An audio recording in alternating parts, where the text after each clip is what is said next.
Hello everybody, this is Gregory with Permanent Weight Loss Made Easy, where there should be no hesitance in your weight loss and in your weight maintenance.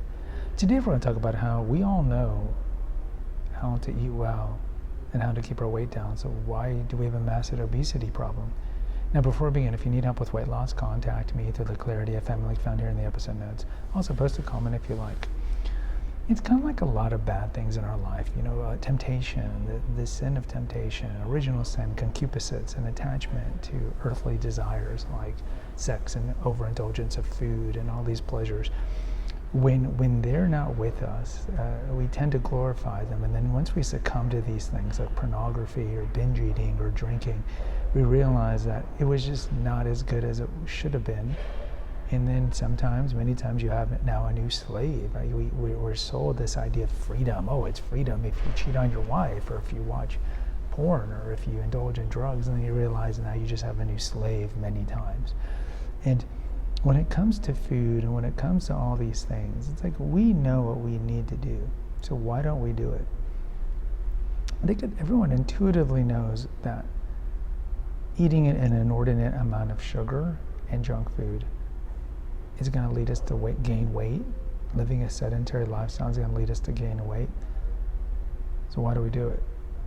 Most people know, eat a lot of vegetables, some fruits, especially the low glycemic fruits, eat healthy, lean proteins, grass-fed meat, wild run chicken, stuff like this. Or just in general, just sensible portions of protein, fruits and vegetables, moderate amount of nuts and dairy, and we'll be okay. But why don't we do this? Why are we the most overweight we've ever been? We know the problems with alcoholism, right? We see it every day. Drunk drivers, kids or spouses that are subjected to the horrors of alcoholic people. But alcohol consumption is exceedingly high. But we know alcohol is bad for us, so why do we do it? It's one of these things where we know, but we don't do it. Why don't we do it? Well, I think on the food part, you're looking at there's a lot of factors. Most of it's just childhood stuff. We were traumatized as a child. Many former or currently overweight people. And so we use food to soothe the pain. We use alcohol to numb the pain. We use it as a crutch. We use it as something that gives us temporary respite from whatever trauma, the residuals of trauma that we have. Think of cutters. Cutters cut their legs or whatever to get away from the pain that they feel.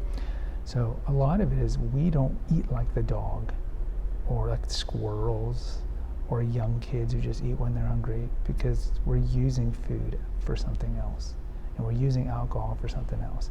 So I think that's one thing. The other thing is just, if you look at our food supply at the typical grocery store, it is so tainted, right? Big grocery stores, big food like Kraft, Nestle, Procter & Gamble, whatever it is, Trader Joe's, they're not looking out for your health.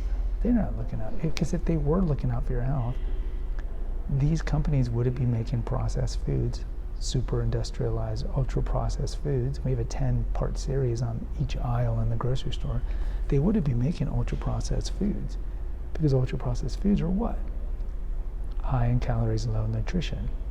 These companies use food scientists to get to the bliss point for all their food. And what's the bliss point? The perfect ratio of sugar, fat, and salt. Why do they want that? Because you'll get hooked on it. Peanut butter, the bliss points hit. Chips, the bliss points hit. They don't want you to have a healthy relationship with food. They want you to keep buying their product over and over and over and over. Why do you think beer companies spend an inordinate amount of money on beer commercials, especially during football games? Why do big pharma, why do they spend an inordinate amount of money on commercials during national news? Because they want you hooked on their product, lifelong consumers. They don't care about your health. So when we go to the grocery store, we know, okay, we should get fruits, vegetables, lean meat, some nuts, whatever. But look at your cart. Your cart is always going to be full of ultra-processed foods. Sodas, donuts, cookies, candies, cereals, chips. Why? Well, because like Christ told Peter when he fell asleep in the garden, the spirit's willing but the flesh is weak. In intuitive level, we know what we're supposed to be doing, but we don't do it. The temptation is too strong. You look at the food temptations, all these companies have hit the bliss point. They know you're hooked on it, or they want to get you hooked on it. And it's like a moth to a flame. And then you look at that, and then you look at all the baggage that we have from our childhood, that we're already predisposed to turn to alcohol, to turn to porn, to turn to shopping, to turn to food, to numb the pain. So it's this maelstrom of dysfunction.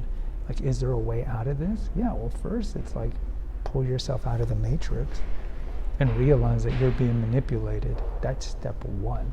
Step two is have a good, healthy relationship with food. Go to therapy, do the deep work. If not, it's just going to be yo-yo dieting your whole life, or a gradual ascent of your weight. And realize that big food doesn't care about you. Detach. Don't have Uber Eats or any of these apps where it makes food really easy to get.